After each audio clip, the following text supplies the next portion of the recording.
Я рад вас приветствовать на своем канале.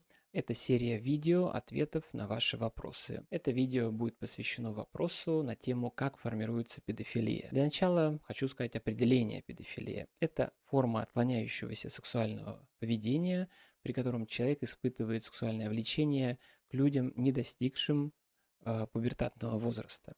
Это состояние может быть выражено в трех проявлениях. Первый вариант как заболевание.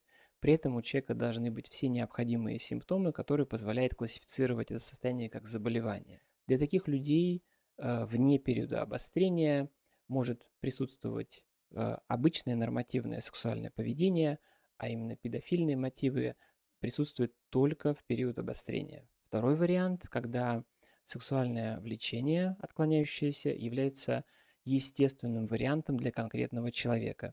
В данном случае это не будет классифицироваться как заболевание, и у таких людей, как правило, отсутствуют нормативные формы сексуального поведения. Третий вариант, когда педофильное поведение реализуется на фоне алкогольного или наркотического опьянения. Как вы думаете, какое из перечисленных состояний является наиболее частым, а какое наиболее опасным?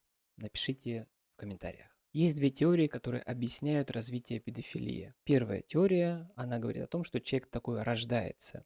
Таких людей никогда не интересуют нормативные формы сексуального поведения.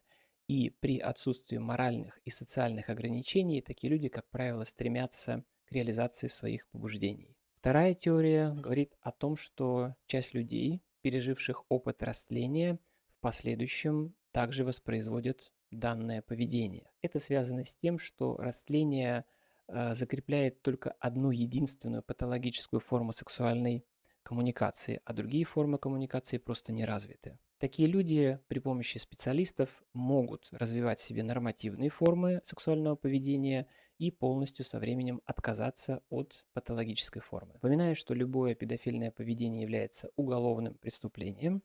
А если у вас есть вопросы по этому видео, напишите в комментариях.